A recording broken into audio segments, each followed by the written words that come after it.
بسم الله الرحمن الرحيم الله الله الله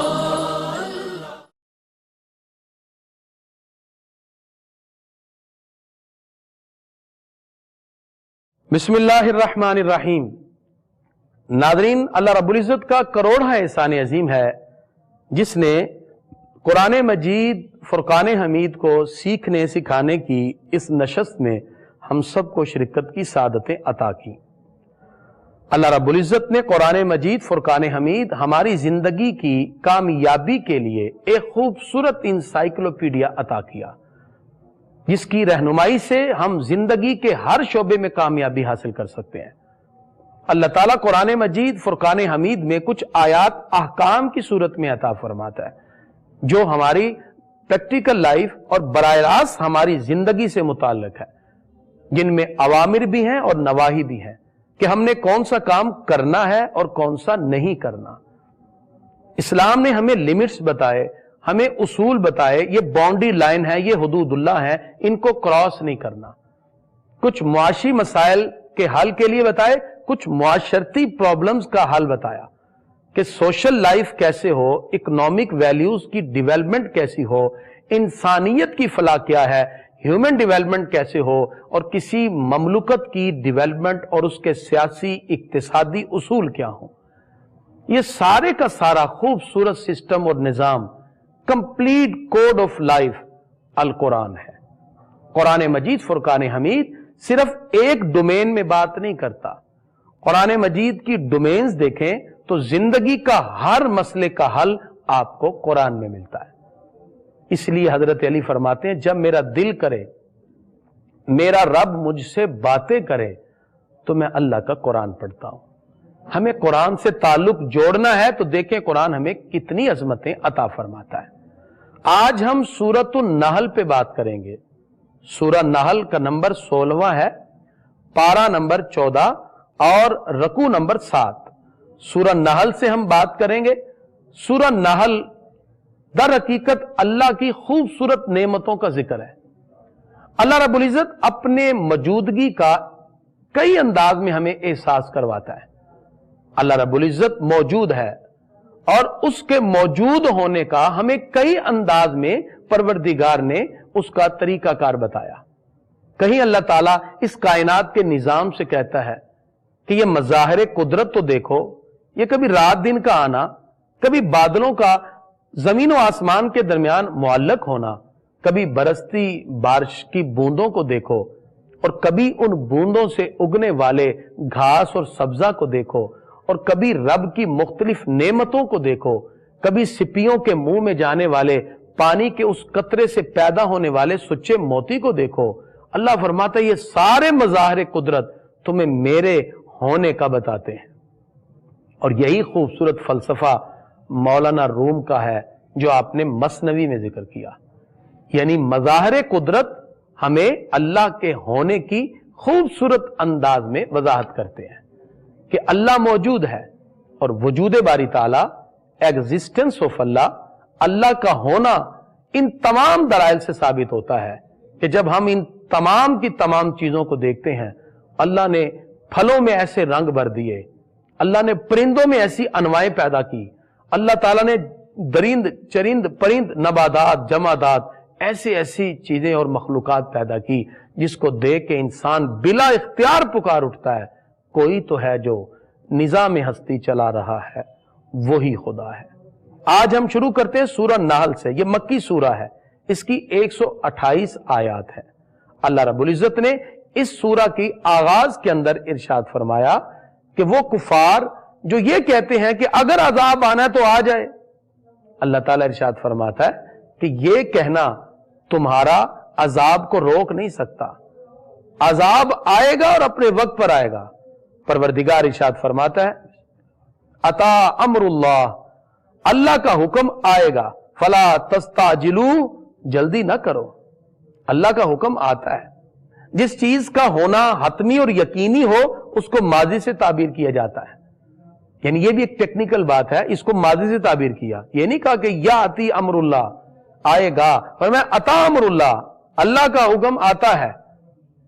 صیغہ ماضی یعنی کسی شے کے ہونے کے تحقق پر دلالت کرتا ہے کہ یقینی یہ ہوگا کہ اللہ کا حکم آئے گا, جلدی نہ کرو. اللہ تعالیٰ ارشاد فرماتا ہے تم یہ کہہ رہے ہو کہ اگر عذاب آئے گا تو آ جائے. فرمایا عذاب آئے گا, سبحانہ, اللہ پاک ہے اس سے, وَتَعَالَى عَمَّا يُشْرِكُونَ, اور اس سے بلند ہے جو تم اللہ کے ساتھ شریک ٹھہراتے ہو. پروردگار نے فرشتوں کا ذکر کیا اور اللہ رب العزت نے ارشاد فرمایا کہ فرشتے بھی آتے ہیں اور اللہ کے حکم سے ہی آتے ہیں. پروردگار جب ان کو حکم دیتا ہے تو رب قدوس کے حکم سے وہ آ جاتے ہیں. اللہ رب العزت نے انسان کی ایک عادت کو ذکر کیا.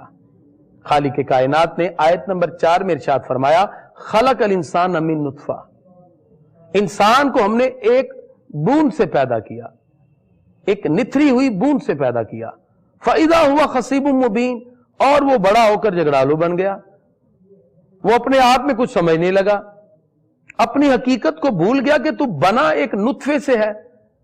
تو اللہ رب العزت نے فرمایا فَإِذَا هُوَ خَصِيبٌ مُبِينٌ, وہ کھلا جھگڑالو بن گیا.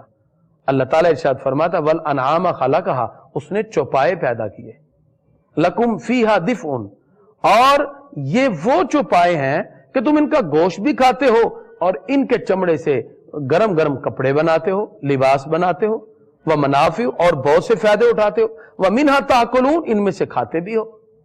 جانوروں پر سواری ہوتی ہے, خچر پر, گھوڑے پر, گدھے پر, پانی لاد کے لوگ لے جاتے ہیں.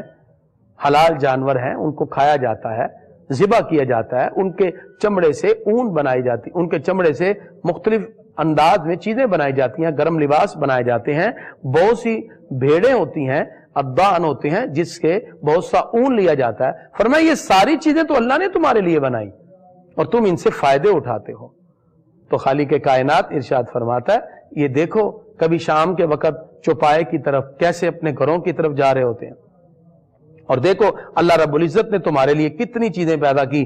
والخیل والبغال, والبغال فرمایا وہ گھوڑے, وہ خچر, والحمیر, اور گدے, لترکبوہا, تم اس پہ سوار بھی ہوتے ہو. وزینہ, اور گھوڑے پر بندہ فخر اور زینت سے بیٹھتا ہے. بڑے بڑے مہنگے گھوڑوں پر لوگ بیٹھ کر فخر محسوس کرتے ہیں کہ یہ ابلکی گھوڑا ہے, یہ ایرانی نسل کا گھوڑا ہے. تو فرمایا یہ بھی تو اللہ رب العزت نے تمہارے لیے پیدا کیے کہ تم ان سے فائدہ اٹھاتے ہو. اللہ تعالیٰ ارشاد فرماتا ہے انسان کبھی تم نے میری نعمتوں پر غور کیا؟ آیت نمبر 10 میں اللہ ارشاد فرماتا ہے هو الذی انزل من السماء ماء, وہ اللہ ہے جس نے آسمان سے تمہارے لیے پانی اتارا. وہ پانی کیا ہے؟ لکم منہ شراب, اس میں سے تم پیتے ہو, یعنی وہ پانی تمہاری پیاس مٹاتا ہے. کبھی ذرا انسان گرمی کا موسم ہو اور ہر طرف گرمی ہو اور پیاس لگی ہو, اس وقت انسان سوچے کہ یہ نعمت پانی کی کتنی بڑی اللہ کی نعمت ہے. جب وہ پانی پیتا ہے اور اس وقت پھر اس کو احساس ہوتا ہے کہ اللہ کتنی بڑی نعمت ہے. سارا دن روزہ رکھا ہے, گرمی ہے, افطاری کے وقت سب سے پہلے پانی اٹھاتا ہے. اللہ تعالیٰ فرماتا ہے اسی رب نے تمہارے لیے یہ پانی دیا. وَمِنْهُ شَجَرٌ فِيهِ, اور اس میں کچھ درخت بھی ہیں, تُسِیمُونَ, جس میں تم چراتے ہو.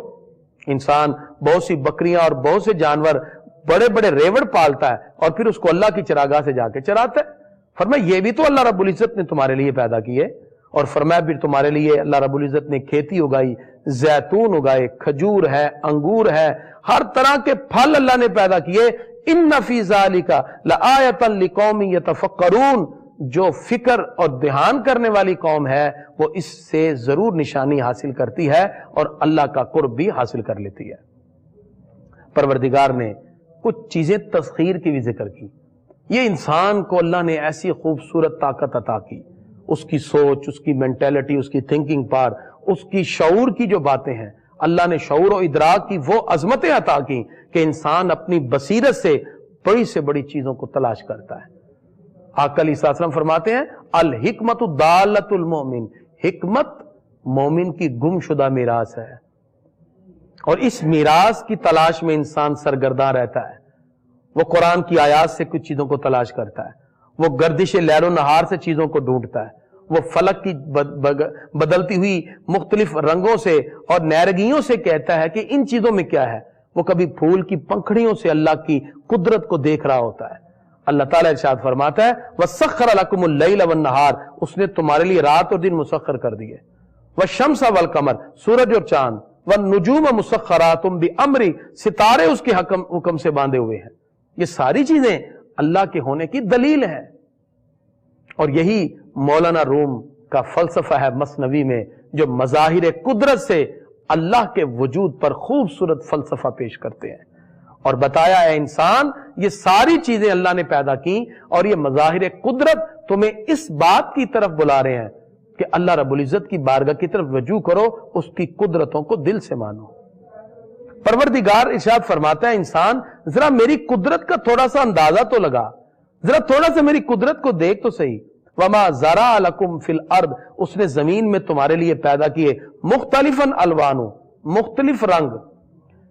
انسان آج اپنی سوچ سے کئی کلر بناتا ہے، کئی چیزوں کو بنا کر مختلف رنگوں کو ایجاد کرتا ہے، لیکن وہ سارے رنگ اپنی جگہ پر، کبھی اللہ کے بنائے ہوئے کبھی پرندوں کے رنگوں کو دیکھو، اللہ نے جو مچھلیوں میں رنگ رکھے، فرمایا یہ میں نے طرح طرح کے رنگ تمہارے لیے بنا دیے، پھر یہ سارے کے سارے رنگ اللہ رب العزت فرماتا ہے تم اپنی آنکھوں سے دیکھتے ہو، پھر تم کہو کہ یہ رب قدوس کی قدرت ہے اور پھر اس کا انکار کرو، تو فرمایا یہ تمہارے لیے زیب نہیں۔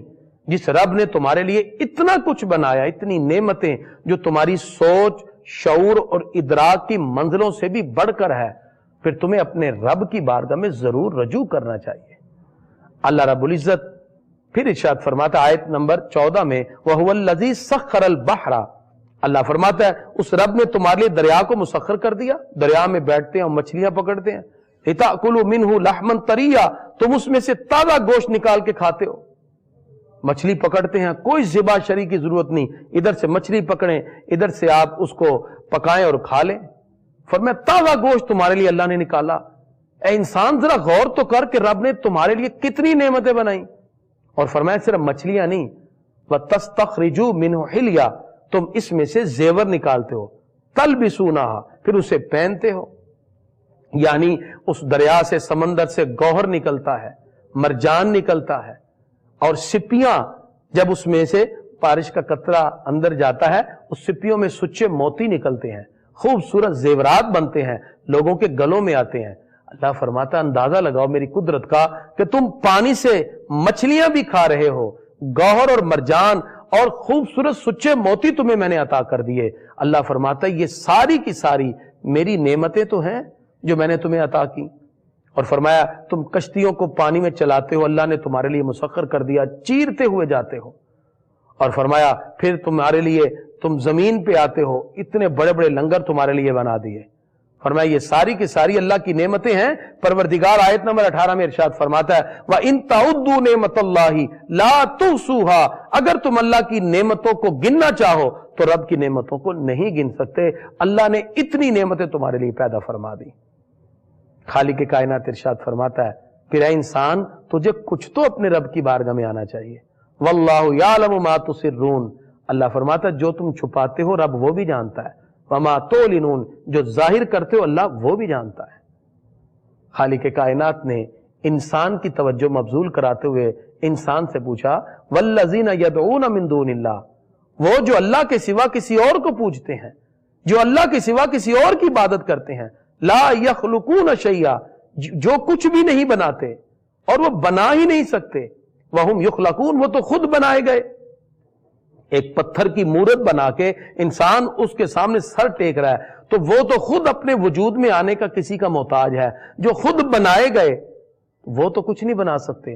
اللہ فرماتا ہے یہ ساری چیز تو میں نے پیدا کی ہے، یہ میری کریشن ہے، یہ میری تخلیق ہے، اور میری اس کریشن اور تخلیق سے تمہیں میری بارگاہ کی طرف رجوع کرنا چاہیے، نہ کہ تم کسی اور کی طرف رجوع کرو۔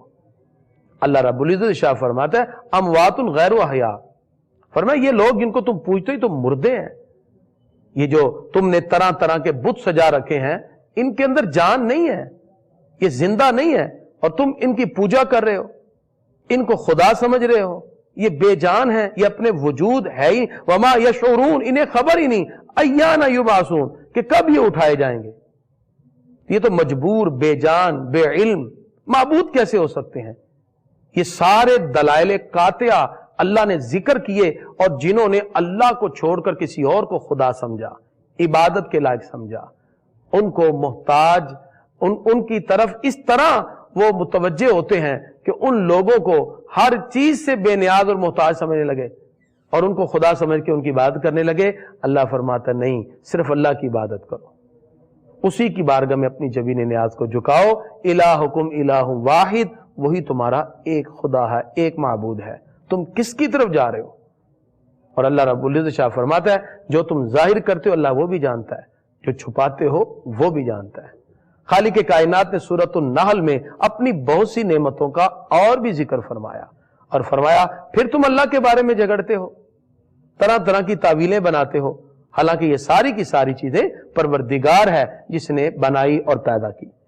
اللہ رب العزت نے اہل ایمان کا ذکر کیا اور فرمایا جو متقین ہیں ان کے لیے جنت ہے اور وہ جنت میں رہیں گے، اور فرشتے جب ان کے پاس آئیں گے طیبین، پاکیزہ اور ستھرے ہو کر، اور جب اہل ایمان کی جان فرشتے نکالیں گے تو کہیں گے سلام علیکم، تم پر سلامتی ہو، ادخلوا الجنہ، جنت میں داخل ہو جاؤ، بما کنتم تعملون، جو تم نے اچھا کام کیا اللہ نے آج اس کے بدلے میں تمہیں جنت عطا فرما دی۔ اس طرح خالق کائنات نے اہل ایمان کا ذکر کیا، ان کو پروردگار کس طرح اپنی نعمتیں عطا فرمائے گا، اور فرمایا جنہوں نے ان کا مذاق اڑایا، کفر کی راہ پہ چلے، اللہ تعالیٰ ارشاد فرماتا ہے پھر ایسے لوگوں کا انجام کیا ہوگا۔ آیت نمبر 36 میں اللہ تعالیٰ ارشاد فرماتا ہے فسیروا فی الارض، ذرا زمین میں چل کر تو دیکھو، فانظروا کیف کان عاقبۃ المکذبین، جھٹلانے والوں کا ہم نے کیسا انجام کیا، تباہ و برباد کر دیا، وہ بستیاں تک الٹا کے پھینک دی جنہوں نے اللہ کے حکم کا انکار کیا۔ تو پروردگار ارشاد فرماتا ہے کہ جب اللہ رب العزت کی باتوں کو ماننا تمہاری کامیابی کی دلیل ہے تو پھر تم کسی اور طرف منہ اٹھا کے کیوں جا رہے ہو؟ خالق کائنات نے اہل ایمان کی توجہ اس بات کی طرف مبذول کرائی۔ اسی طرح ناظرین اللہ رب العزت نے زمین و آسمان کی تمام چیزوں کا ذکر کرتے ہوئے آیت نمبر 49 میں جو آیت سجدہ بھی ہے، اللہ تعالیٰ نے یہ واضح کیا کہ کائنات کی ہر چیز، ہر زمین پہ چرنے والا اللہ کی بارگاہ میں سجدہ ریز ہوتا ہے، اور جنہوں نے اللہ کے سوا کسی اور کو خدا مانا وہ کئی طرح کے لوگ ہیں۔ بعد نے کہا کہ اللہ دو ہیں، جیسے مجوسی، ایک کہتے ہیں اہرمن، دوسرا یزداں، انہوں نے کہا ایک نیکی والا خدا ہے، ایک برائی والا خدا ہے، ایک دنیا میں نیکی پھیلاتا ہے، ایک برائی پھیلاتا ہے۔ اور پروردگار نے ارشاد فرمایا تم نے دو خدا کیوں بنا لیے؟ اللہ رب العزت نے ارشاد فرمایا وقال اللہ لا تتخذوا الہین اثنین، دو معبودوں کو اپنا خدا نہ ٹھہراؤ، انما ہوا الہ واحد، وہ ایک ہی معبود ہے، فایایا فرہبون، تو مجھی سے ڈرو۔ تو پتا چلا کہ جنہوں نے دو کا تصور رکھا، جو تین کا رکھنے والے وہ بھی غلط، جنہوں نے کہا اللہ عیسیٰ روح القدس وہ بھی غلط، جنہوں نے کہا تین خدا ہیں برہما وشنو شیو وہ بھی غلط، جنہوں نے کہا دو ہیں اہرمن یزداں وہ بھی غلط۔ اللہ تعالیٰ فرماتا ہے دو تین یہ خدا نہیں ہے، انما ہوا الہ واحد، اللہ ایک ہی ہے، وہ واحد ہے، قل هو اللہ احد، کہو اللہ ایک ہے۔ پروردگار اپنی اتنی نعمتوں کو ذکر کر کے انسان کی توجہ مبذول کراتا ہے، انسان تم کون سی گمراہی کی طرف جا رہے ہو؟ اللہ رب العزت کو چھوڑ کر کسی اور کی طرف کیوں جاتے ہو؟ ان کو پوچھتے ہو جو اپنے وجود میں خود کسی کے محتاج ہیں، وہ تمہیں کیا دے سکتے ہیں؟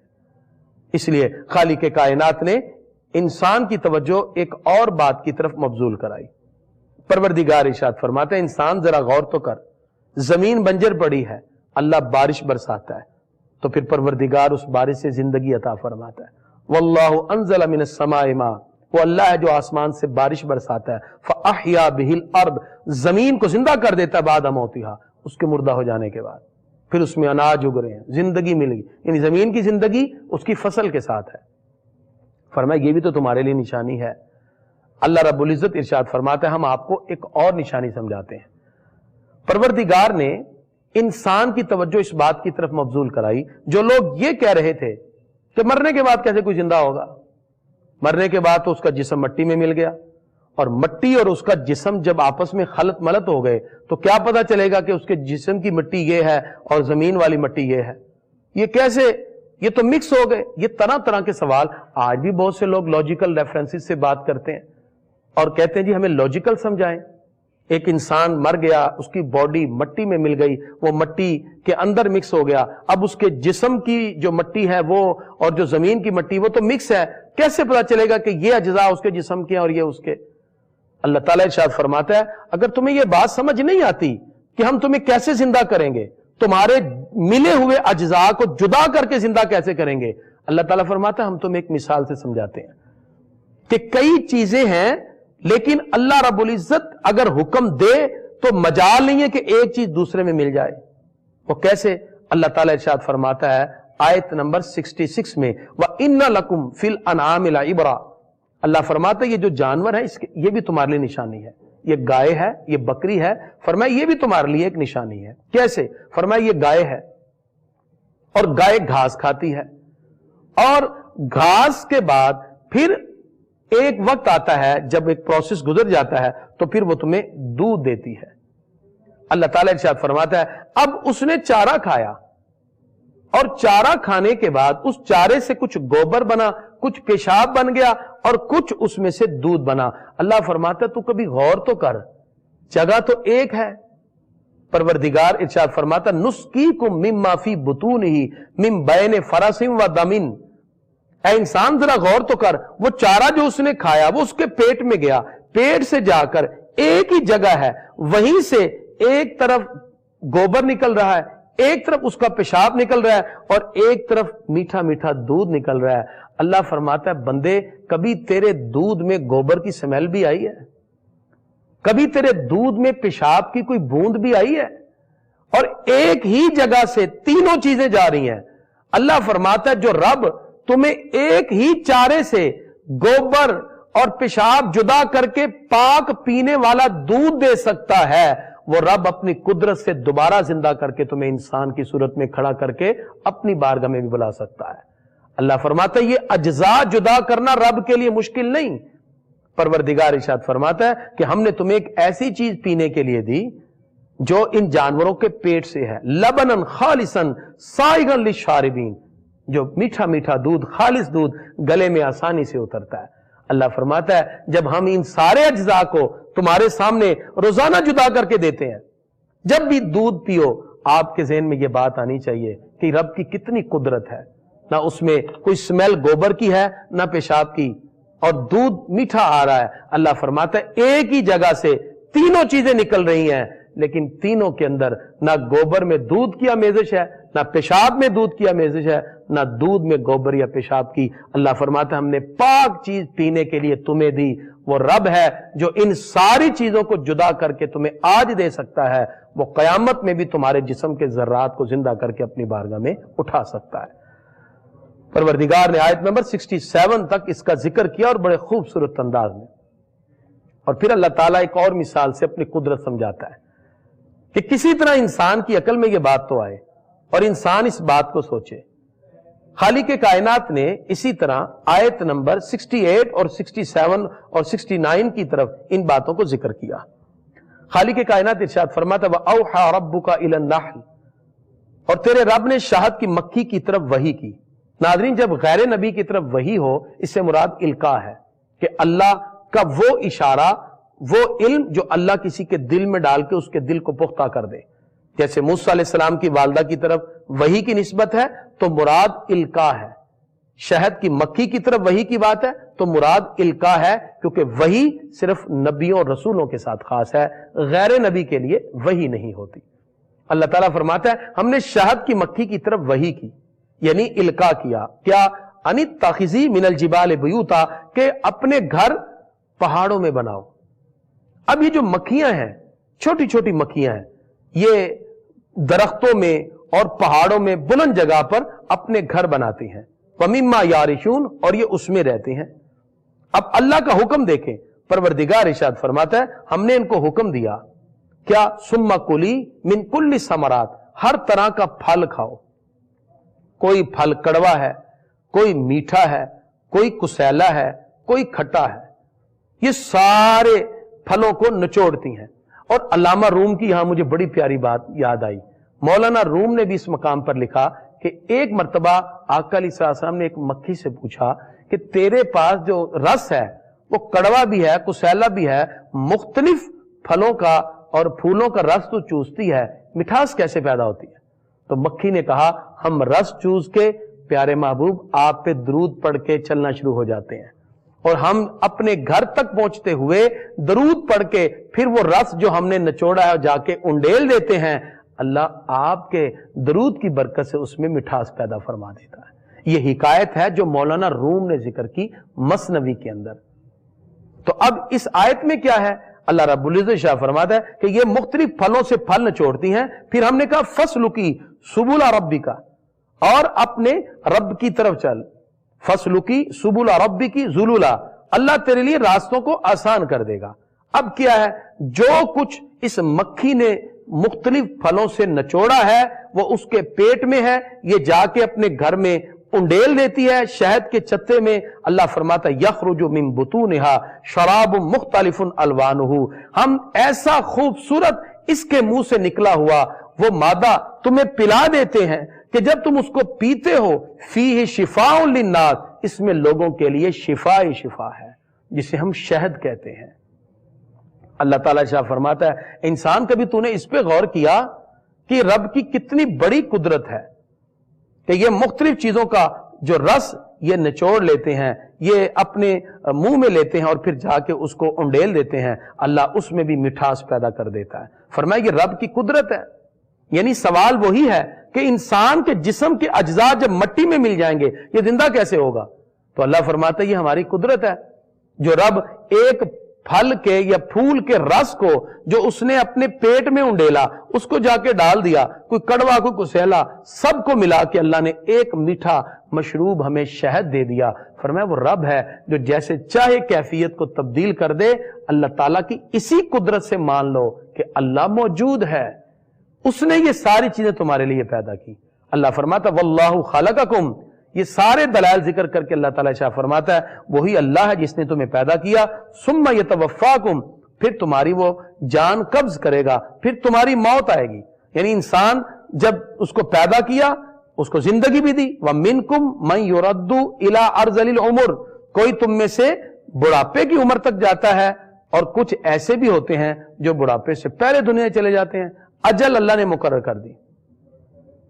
خالق کائنات نے اس مقام پہ واضح طور پر ارشاد فرما دیا اے انسان، رب قدوس نے تمہارے لیے یہ ساری عظمتیں پیدا کی، زندگی بھی تمہیں دی، اس کی عطا سے زندگی جتنا عرصہ تم جیتے ہو اللہ رب العزت نے تمہیں یہ زندگیاں عطا فرما دی۔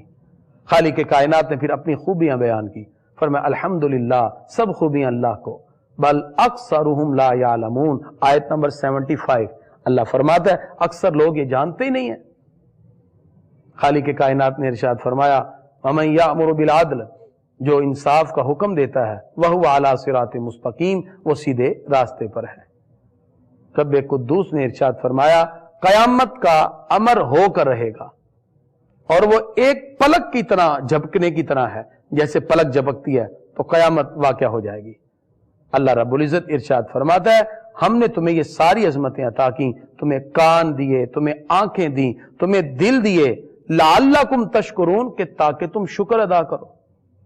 اللہ تعالیٰ ارشاد فرماتا ہے کبھی میری قدرت کو ایک اور انداز میں دیکھنا ہے۔ خالق کائنات آیت نمبر 79 میں ارشاد فرماتا ہے الم یروا الی الطیر، کبھی پرندوں کی طرف دیکھا ہے، مسخرات فی جو السما، جو آسمان پر کیسے اڑتے پھرتے ہیں، ہواؤں کے بلبوتے پر، فضاؤں میں پر پھیلا کے۔ فرمایا کبھی میری اس قدرت کو بھی دیکھا ہے کہ اللہ تعالیٰ نے پرندوں میں یہ طاقت پیدا کر دی۔ فرمایا وہ رب ہے، وہ جس کو چاہے اڑا دے۔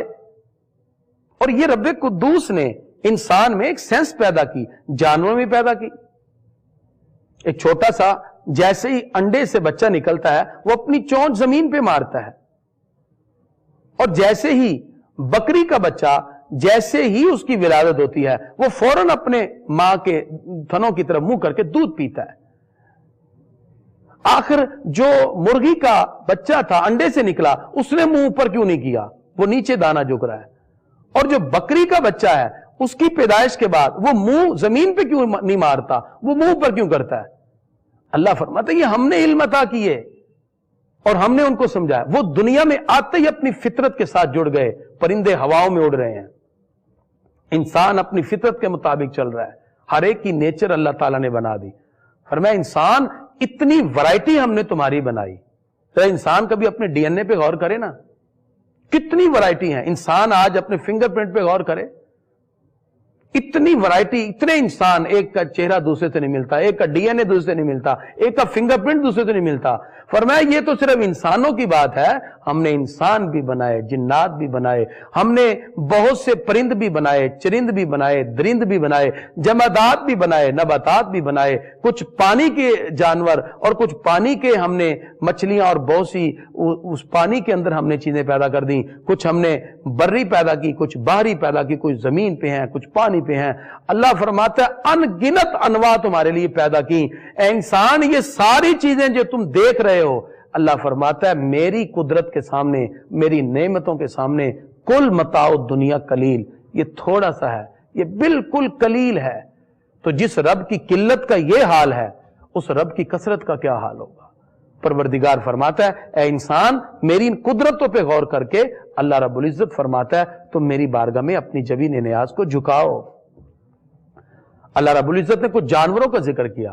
فرمایا جانوروں کی تم اون لیتے ہو اور اسی طرح ان کے بالوں سے اور ان کے چمڑے سے مختلف چیزیں بناتے ہو. فرمایا یہ بھی ہم نے تمہیں عطا کی, ہم نے کچھ تمہارے پہناوے کے لیے چیزیں دی.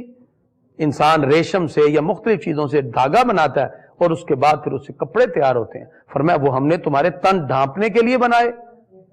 اور اللہ تعالیٰ ارشاد فرماتا ہے پھر تم میری نعمتوں کا انکار کرتے ہو. خالق کائنات ارشاد فرماتا ہے قیامت کا دن ہوگا وَيَوْمَ نَبْعَثُ مِنْ كُلِّ أُمَّةٍ شَهِيدًا, ہم ہر امت میں سے ایک گواہ لائیں گے. ثُمَّ لَا يُؤْذَنُ لِلَّذِينَ كَفَرُوا, پھر کافر کو کوئی اجازت نہ ہوگی. وَلَا هُمْ يُسْتَعْتَبُونَ, اور پھر نہ ہی ایسے لوگوں کے لیے کوئی منانے کا معاملہ ہوگا. ایسے لوگوں کے لیے اللہ کی طرف سے کوئی رحمت نہ ہوگی اور نہ ہی وہ منائے جائیں گے. خالق کائنات نے فرمایا اس دن کے آنے سے پہلے پہلے رب کی طرف رجوع کرو. رب قدوس نے ارشاد فرمایا آیت نمبر 89 میں وَنَزَّلْنَا عَلَيْكَ الْكِتَابَ تِبْيَانًا لِكُلِّ شَيْءٍ, اللہ فرماتا ہم نے یہ کتاب تمہاری طرف اتاری, یہ ہر چیز کا روشن بیان ہے. وَهُدًى وَرَحْمَةً, یہ ہدایت بھی ہے. وَهُدًى وَرَحْمَةً وَبُشْرَىٰ لِلْمُسْلِمِينَ, اس میں ہدایت بھی ہے, رحمت بھی ہے اور مسلمانوں کے لیے بشارت بھی ہے. اللہ نے اس قرآن میں ہماری کامیابی کی باتوں کو لکھا. ناظرین قرآن کو وقت دیا کریں, اپنی زندگی کا کچھ وقت کبھی نہ کبھی بیٹھ کے قرآن کو پڑھا کریں. روزانہ صبح کے وقت ملے تو قرآن پڑھیں اور سمجھیے اللہ کیا فرماتا ہے, اور قرآن مجید کی آیات سے اپنے آپ کو جوڑ لیجئے. پروردگار ارشاد فرماتا ہے ان اللہ یامر بالعدل والاحسان, اللہ عدل و احسان کا حکم دیتا ہے. وَإِيتَاءِ ذِي الْقُرْبَى, رشتہ داروں کو دینے کا حکم دیتا ہے. وَيَنْهَىٰ عَنِ الْفَحْشَاءِ وَالْمُنکَرِ, اللہ بے حیائی اور بری بات سے بچنے کا حکم دیتا ہے. وَالْبَغْيِ, سرکشی سے بچنے کا حکم دیتا ہے. یَعِظُکُمْ لَعَلَّکُمْ تَذَکَّرُونَ, اللہ تمہیں نصیحت فرماتا ہے کہ تاکہ تم دھیان دو. یہ آیت نمبر 90 سورہ نحل کی حضرت عمر بن عبدالعزیز نے لازم قرار دیا کہ جمعے کے خطبے میں, عید کے خطبے میں لازمی پڑھا جائے, نکاح کے خطبے میں بھی اس کو پڑھا جائے. اس لیے ہر شخص اس کو خطبے میں ضرور پڑھتا ہے. پروردگار نے کچھ پریکٹیکل لائف اور عملی زندگی کا بھی ذکر کیا. آیت نمبر 91 میں ارشاد فرمایا وَأَوْفُوا بِعَهْدِ اللَّهِ, اللہ کے وعدوں کو پورا کرو اور اللہ کے وعدوں کو نہ توڑو. اللہ تعالیٰ نے ایک مثال دی 92 آیت نمبر 92 میں, اور بڑی پیاری مثال سے سمجھایا سورہ نحل کی. اور وہ مثال اور ایگزامپل کیا ہے؟ اللہ تعالیٰ نے ارشاد فرمایا جیسے خاتون ہے, اس وقت چرخہ کاٹتے تھے اور اس چرخے پر سوت بناتے تھے اور پھر اس سے آگے کپڑا بنایا جاتا. اللہ رب العزت نے ارشاد فرمایا کہ ایک عورت ہے وہ اپنا سوت مضبوطی سے بناتی ہے, جب بن جاتا ہے تیار ہو جاتا ہے پھر خود ہی اپنے ہاتھ سے اس کو ریزہ ریزہ کر دیتی ہے. اللہ تعالیٰ فرماتا ہے کہ تم ایسا عمل نہ کرو کہ اللہ تمہیں اتنی نعمتیں عطا فرما رہا ہے, تم رب کی نعمتوں کا شکر ادا کرنے کی بجائے اگر نافرمانی کی طرف آ جاؤ. تو پروردگار نے ارشاد فرمایا تم ایسا نہ کرو. اگر ایسا کیا تو ویسے ہی ہے جیسے ایک عورت نے اون سے سوت بنایا اور چرخے پہ سوت بنانے کے بعد اپنے ہاتھوں سے اس کو توڑ دیا اور ریزہ ریزہ کر دیا. خالق کائنات نے آیت نمبر 93 میں بڑی خوبصورت بات کی. اللہ رب العزت فرماتے اگر میں چاہتا تو سب کوئی مسلمان بنا دیتا, وہ تو ہر چیز پہ قادر ہے. اللہ کہے کن فیکون، اس کا ایک حکم ہو جائے سارے مسلمان ہو جائے، سارے مسلمان ہو جائیں. لیکن پروردگار نے بڑی خوبصورت اس مقام پہ ہماری فکر اور سوچ کو خوبصورت بنانے کے لیے ایک بات ذکر کی، تاکہ ہم اس بات کو اپنے ذہن کے اندر سمجھتے ہوئے اس حکمت کو بھی جان لیں. اپنی بصیرتیں اپنی جگہ، یہ ہماری بصیرت اپنی جگہ، رب کی حکمتیں وہی جانے اور وہ سب سے اعلیٰ ہیں.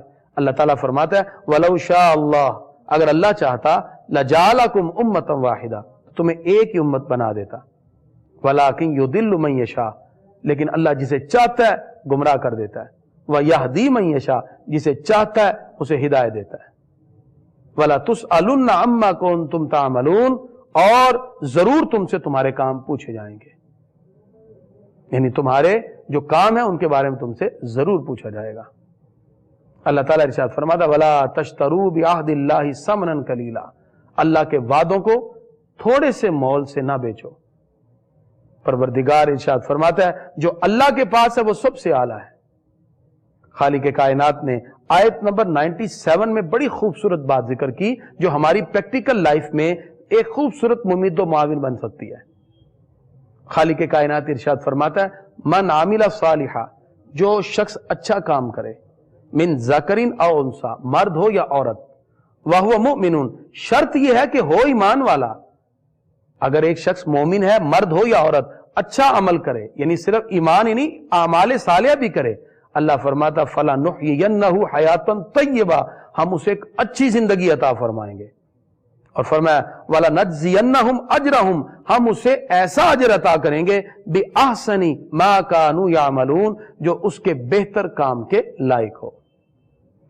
اللہ تعالیٰ نے اس سے اگلی آیت میں ارشاد فرمایا جب بھی قرآن پڑھیں پہلے تعوذ پڑھیں، اعوذ باللہ پڑھیں. اللہ تعالیٰ ارشاد فرماتا فَإِذَا قَرَأْتَ الْقُرْآنَ، جب قرآن پڑھو فَاسْتَعِذْ بِاللَّہ، اللہ سے پناہ مانگو، مِنَ الشَّيْطَانِ الرَّجِيمِ، شیطان مردود سے. خالق کائنات نے ان آیات بینات کے اندر یہ بھی ارشاد فرمایا کہ ایمان والے اللہ کی آیتوں پر ایمان رکھتے ہیں. اور رب قدوس نے یہ بھی ارشاد فرمایا کہ جو لوگ دنیا کی زندگی کو پسند کرتے ہیں اور آخرت کی طرف توجہ نہیں کرتے، اللہ فرماتا ہے ایسے لوگوں کو ہم کبھی ہدایت نہیں دیں گے. اولئک الذین طبع اللہ علی قلوبہم، اللہ نے ان کے دلوں پر مہر لگا دی، وسمعہم، ان کے کانوں پر، وابصارہم، ان کی آنکھوں پر بھی، واولئک هم الغافلون، یہ لوگ غافلوں میں سے ہیں. فرمایا جس دن ہر جان اللہ کی بارگاہ میں حاضر ہوگی اور یہ جگڑ رہے ہوں گے، اللہ فرماتا ہے ہم بہت سی پہلی قوموں اور امتوں کا بھی ذکر کر کے تمہیں بتاتے ہیں کہ اللہ تعالیٰ نے ان کو کیسے کامیاب کیا. ناظرین، اللہ تعالیٰ نے اس کے بعد کچھ حلال چیزوں کو کھانے کا حکم دیا. آیت نمبر 114 پروردگار ارشاد فرماتا فَكُلُوا مِمَّا رَزَقَكُمُ اللَّهُ حَلَالًا طَيِّبًا، اللہ کی دی ہوئی حلال پاکیزہ روزی کھاؤ. وَاشْكُرُوا نعمت اللہ، اللہ کی نعمت کا شکر ادا کرو، ان کنتم ایاہ تعبدون، اگر تم اسی کی عبادت کرتے ہو. اور پھر آگے وہی جو پہلے ذکر ہوا سورہ المائدہ میں بھی کہ مردار حرام ہے، خون حرام ہے، خنزیر کا گوشت، اور جس پر اللہ کا نام نہ لیا جائے. اللہ رب العزت نے واضح طور پہ یہ بات بھی ارشاد فرما دی کہ انسان ہونے کے ناطے تمہیں حلال اور مسلمان ہونے کے ناطے حلال اور پاکیزہ تمہیں استعمال کرنا چاہیے. خالق کائنات نے جناب حضرت ابراہیم علیہ السلام کا بھی ذکر کیا. بعض لوگ جناب حضرت ابراہیم علیہ السلام کے بارے میں عجیب عجیب بات منسوب کر دیتے، اور یہودی یہ کہتے کہ حضرت ابراہیم علیہ السلام یہودی تھے اور ان کی طرف کچھ نہ کچھ بات کو منسوب کرتے. اللہ فرماتا ہے وَمَا كَانَ مِنَ الْمُشْرِكِينَ، وہ مشرکوں میں سے نہ تھے. بعض مشرکین یہ دعویٰ کرتے کہ ہم تو دین ابراہیمی میں سے ہیں. اللہ تعالیٰ نے اس کے بعد حضرت داؤد علیہ السلام کی قوم کا ذکر کیا جن کو حکم دیا تھا کہ ہفتے کے دن عبادت کرنی ہے، مچھلیاں نہیں پکڑنی، لیکن وہ پھر مچھلیاں پکڑنے میں لگ گئے. ہفتے کے دن کی تعظیم کی اور شکار کو چھوڑنے کا حکم دیا کہ اللہ کی عبادت کرو، اور یہ یہودیوں پر فرض تھا.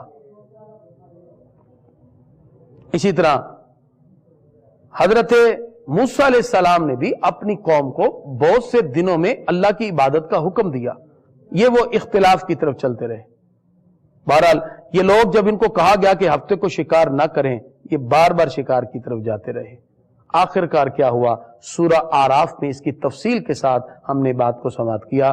اللہ تعالیٰ ارشاد فرماتا ہے کہ جس وقت انہوں نے ہفتے کے دن اللہ کے حکم کو نہ مانا اور شکار جاری رکھا، پروردگار ارشاد فرماتا ہے ہم نے سب کو حکم دیا کونو قردۃ خاسئین، سب دھتکارے ہوئے بندر بن جاؤ۔ آیت نمبر 125 125 ناظرین، یہ ہمارے معاشرے کے امپلیمنٹ کے حوالے سے ایک خوبصورت آیت ہے جس سے ہم اپنے قریب کے لوگوں کے رویوں کو درست کر سکتے ہیں۔ آج ہم میں سے ایک شخص دوسرے سے بات کرتے ہوئے دوسرے کی بات کو برداشت نہیں کرتا، تحمل برداشت تو ویسے ہی ختم ہو گیا۔ کسی کی اصلاح کرنا چاہتے ہیں تو گالی سے نہیں، آپ کاؤنسلنگ سے کر سکتے ہیں۔ کسی کو سمجھانا چاہتے ہیں تو اپنے عمل سے۔ اللہ تعالیٰ نے آیت نمبر 125 سورہ نحل 14ویں پارے میں ارشاد فرمایا ادعو الی سبیل ربک بالحکمہ، اپنے رب کی طرف بلاؤ حکمت اور تدبیر کے ساتھ۔ 5 کلو علم آگے پہنچانے کے لیے 50 کلو عقل بھی چاہیے۔ یعنی صرف یہ نہیں کہ آپ علوم کو ظاہری طور پر دیکھتے جائیں۔ انسان کے پاس علم ہوتا ہے، علم کے بعد آگے مد مقابل کیا ہے؟ جو آپ سے بات سننے آیا ہے یا پوچھنے آیا ہے، آپ اس کی مینٹیلٹی کے مطابق بات کریں، اس کی تھنکنگ پار کے مطابق بات کریں۔ اور پھر کسی بات کو جب کہا جاتا ہے تو مقتضائے حال کے مطابق کہا جاتا ہے۔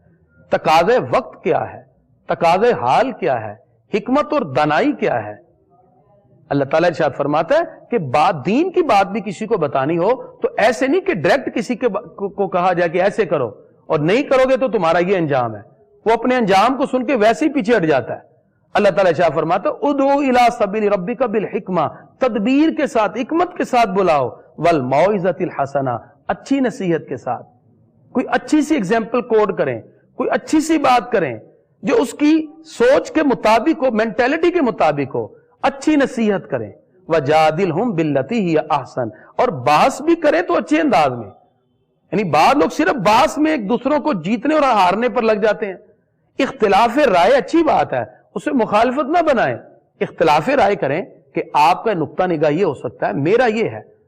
اور قرآن و سنت کی کسی بات پر تو اپنی رائے پیش ہی نہیں کی جا سکتی۔ آپ معاشرتی معاملات میں اپنی اختلاف رائے پیش کریں، لیکن اس کے اندر بھی اللہ تعالیٰ فرماتا ہے وَجَادِلْهُمْ بِالَّتِي هِيَ أَحْسَنُ، اچھے انداز میں بحث کرو۔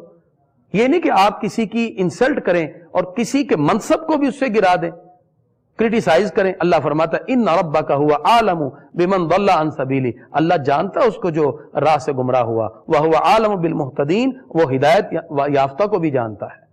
اسی ناظرین، ہمیشہ گفتگو کرتے ہوئے تحمل برداشت اور کچھ مارجن ضرور رکھنا چاہیے۔ ہم تو 0% بھی مارجن دینے کے لیے تیار نہیں ہوتے۔ کسی کی مسٹیک اور غلطی پر تو ہمارے پاس 0% بھی مارجن نہیں ہوتا۔ معاشرے ایسے نہیں چلتے۔ گھروں کے رویے، آپ ایک گھر میں کمبائن فیملی ہے، ماں باپ، بہن، بیوی اور دیگر لوگ بھی ہیں، ان سب کے درمیان آپ نے اگر روابط کو قائم رکھنا ہے تو مارجن ضرور رکھنا ہے۔ کسی کے رویے، کسی کی عادت، کسی کی بات ممکن نہیں کہ آپ کے موافق ہو، اور اس لیے یہی طریقہ کار اسلام نے ہمیں بتایا اور فرمایا اگر مثال کے طور پہ ایک شوہر ہے، وہ کہتا ہے میری بیوی میری بات نہیں سنتی، اس کی طبیعت ہی مجھ سے جدا ہے، تو فرمایا کوئی بات نہیں، صبر کریں۔ اللہ تعالیٰ آیت نمبر 127 127 میں ارشاد فرماتا وَاصْبِرْ، صبر کیجئے۔ اور خالق کائنات نے نبی کریم صلی اللہ علیہ وسلم کو بھی ارشاد فرمایا جب آپ لوگوں کو تبلیغ کر رہے تھے تو بہت سے لوگ اسلام کے انکار کر دیتے، انکار کر کہتے ہم نہیں مانتے، اور بہت سے لوگ استہزاء کرتے، نعوذ باللہ۔ اللہ فرماتا وَاصْبِرْ، پیارے محبوب صبر کیجئے، وَمَا صَبْرُكَ إِلَّا بِاللَّهِ، اس لیے کہ آپ کا صبر اللہ کی توفیق سے ہے۔ وَلَا تَحْزَنْ عَلَيْهِمْ، آپ غمگین نہ ہو، وَلَا تَكُ فِي ضَيِّقٍ، اور آپ اپنے دل میں تنگی بھی محسوس نہ کریں، وَلَا تَكُ فِي ضَيِّقٍ، اپنے دل میں تنگی محسوس نہ کریں، مِمَّا يَمْكُرُونَ، ان باتوں پر جس کی وجہ سے یہ لوگ فریب کر رہے ہیں۔ یعنی ان کا جو مکر ہے، مما یمکرون، جو ان کا مکر ہے، جو ان کا فریب ہے، آپ اس پہ دل تنگ نہ کریں۔ کیوں؟ اللہ فرماتا ہے ان اللہ مع الذین اتقوا، بے شک اللہ متقین کے ساتھ ہے، والذین هم محسنون، اور جو نیکیاں کرتے ہیں اللہ اس کے بھی ساتھ ہے۔ اس طرح 14 پارے مکمل ہوئے، 22 رکوع سورۃ النحل آیت نمبر 128 تک۔ اس طرح آج 14 پارے مکمل ہوئے اور ہم نے ان آیات بینات میں اللہ کی بہت سی قدرتوں کو جانتے اور سمجھتے ہوئے رب قدوس کے احکام کو اپنایا۔ ناظرین، اصل میں نبی کریم صلی اللہ تعالی علیہ وسلم آپ کو جو احکامات بتائے گئے، حکم دیا گیا، اگر ہم قرآن مجید فرقان حمید کو دیکھیں تو ان کو اللہ رب العزت نے مختلف علوم میں تقسیم کر کے ہماری ہدایت کے حوالے سے کچھ باتیں ارشاد کی۔ قرآن مجید کی کچھ آیتیں وہ ہیں جس کا تعلق احکام سے ہے، نماز، روزہ، زکوٰۃ، حج، اوامر، نہیں یہ کرنا ہے یہ نہیں کرنا، یہ قرآن مجید کی کچھ آیات ہیں جن کا تعلق احکام سے ہے، یعنی اس میں حکم آ گیا، اوامر ہیں، نواہی ہیں۔ قرآن پاک کی کچھ آیات وہ ہیں جن میں اللہ رب العزت نے جو اسلام کے علاوہ گروہ تھے، یہود و نصارہ، مشرکین، منافقین، اللہ نے ان کو رد کیا اور ان کا چیلنج کیا۔ قرآن کی کچھ آیتیں وہ ہیں، قرآن کی کچھ آیتیں وہ ہیں جس میں اللہ نے اپنی نعمتوں کا ذکر کیا، پروردگار کی بہت سی نعمتیں، انسان کی سوچ سے بھی برا الورا۔ اور قرآن کی کچھ آیتیں وہ ہیں جو اللہ نے سابقہ قوموں کے بارے میں ذکر کی کہ ان اقوام کے کیا احوال تھے، انبیاء کرام کے کیا احوال تھے، ان کے انبیاء نے اپنی قوم کی کیسی اصلاح کی، قوموں نے کیسے انکار کیا اور اس پر اللہ کا عذاب کیسے آیا، کس نے مانا تو رب کی رحمتیں ملی، کس نے نہ مانا تو اللہ کا عذاب آیا، اس کا بھی ذکر ہوا۔ اور اسی طرح قرآن کی آیات کو دیکھیں تو اسی طرح کچھ آیات وہ ہیں جو مرنے یعنی موت اور موت کے بعد جو بھی احوال ہیں اس سے ریلیونٹ ہیں۔ تو اس طرح قرآن مجید فرقان حمید کو اگر ہم دیکھیں تو اللہ رب العزت نے اس طرح مختلف سبجیکٹ کے ذریعے قرآن کی آیتیں اللہ رب العزت نے عطا کی۔ یاد رکھیے قرآن مجید کی آیات ٹاپک کے اعتبار سے اپنی اپنی ڈومینز میں نہیں ذکر کی گئیں، بلکہ قرآن مجید کا خوبصورت اعجاز کیا ہے، اس کا معجزہ ہونا کیا ہے، اس کی خوبصورتی کیا ہے کہ یہ قرآن کی آیات 23 سال کے عرصہ میں اتری، 6600 سے زیادہ جو آیات اللہ رب العزت نے نازل فرمائی 23 سال کے عرصہ میں، ان میں بہت سے واقعات بار بار بھی گزرتے گئے، لیکن اللہ رب العزت نے جو آیات نازل کی، ہمارے پیارے نبی صلی اللہ علیہ وسلم اس کے نزول کے بعد صحابہ سے کہتے اس صورت کے ساتھ اس آیت کو، اس صورت کے ساتھ اس آیت کو۔ وہ ترتیب نزولی تھی جو رب نے اتاری، یہ ترتیب توقیفی ہے جو ہمارے پیارے نبی صلی اللہ علیہ وسلم نے لگائی۔ اور پھر اس طرح مکی اور مدنی صورتوں کے اندر بھی جدا جدا کہ یہ مکی صورتیں ہیں جو ہجرت سے پہلے اتری، یہ مدنی صورتیں جو ہجرت کے بعد کی ہیں۔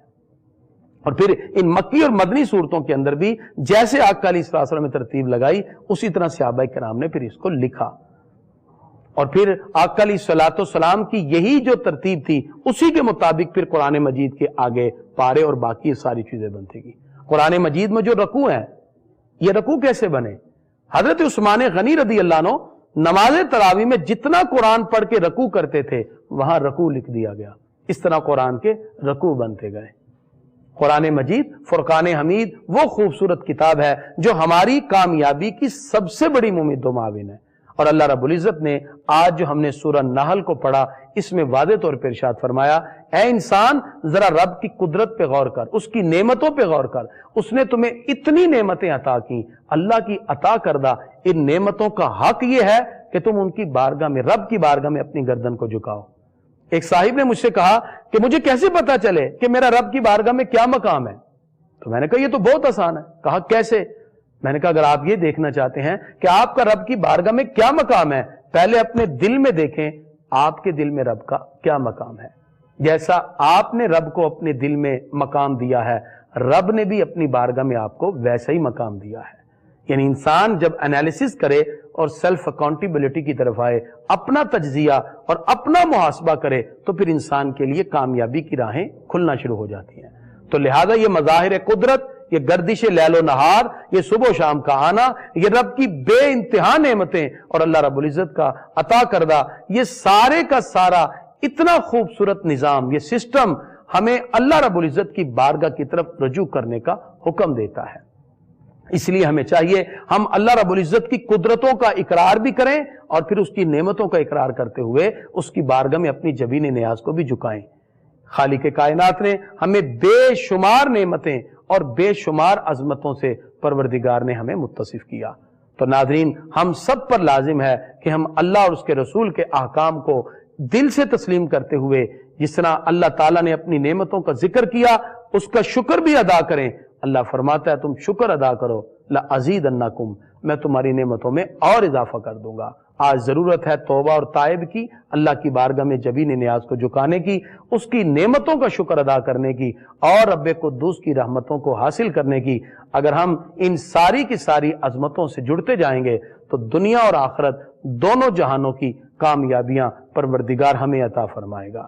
وہ معزز تھے زمانے میں مسلمان ہو کر، وہ معزز تھے زمانے میں مسلمان ہو کر، اور ہم خار ہوئے تاریک قرآن ہو کر۔ اللہ تعالی ہم سب کو عمل کی توفیق عطا فرمائے۔